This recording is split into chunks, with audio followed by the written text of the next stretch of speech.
So మొత్తానికి TikTok is a back అనే news వింటున్నాం. అంతేకాదు చాలామందికి టిక్‌టాక్ వాళ్ళు గతంలో ఉండే లాగిన్స్ కనిపిస్తున్నాయి. అండ్ దాంతో పాటు ఆ వెబ్ పేజ్ కనిపిస్తుంది అనేది కూడా చాలామంది ప్రచారం చేస్తున్నారు. అండ్ ఎప్పుడైతే లాగిన్‌కి వెళ్ళినప్పుడు మాత్రం లాగిన్ చేయలేకపోతున్నాం అనే అసంతృప్తి కూడా వ్యక్తం చేస్తున్నారు. ఇంతకీ టిక్‌టాక్ ఈజ్ బ్యాక్ నిజమేనా? అంటే అది పూర్తిగా అవాస్తవం అని కేంద్రం తేల్చి చెప్తుంది.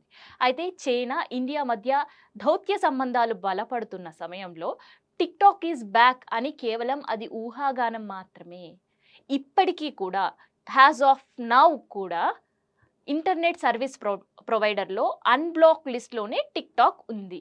సో, ఎవరైతే తమకు పేజ్ కనిపిస్తుంది, కాకపోతే లాగిన్ చేయలేకపోతున్నాం అని చెప్పుకొస్తున్నారో అది పూర్తిగా అవాస్తవమే. సో, టిక్‌టాక్ ఇప్పట్లో వచ్చే అవకాశం లేదు, పరిస్థితులు లేవు. సో, గతంలో మనకు తెలిసిందే 2020లో టిక్‌టాక్‌ని బ్యాన్ చేశారు.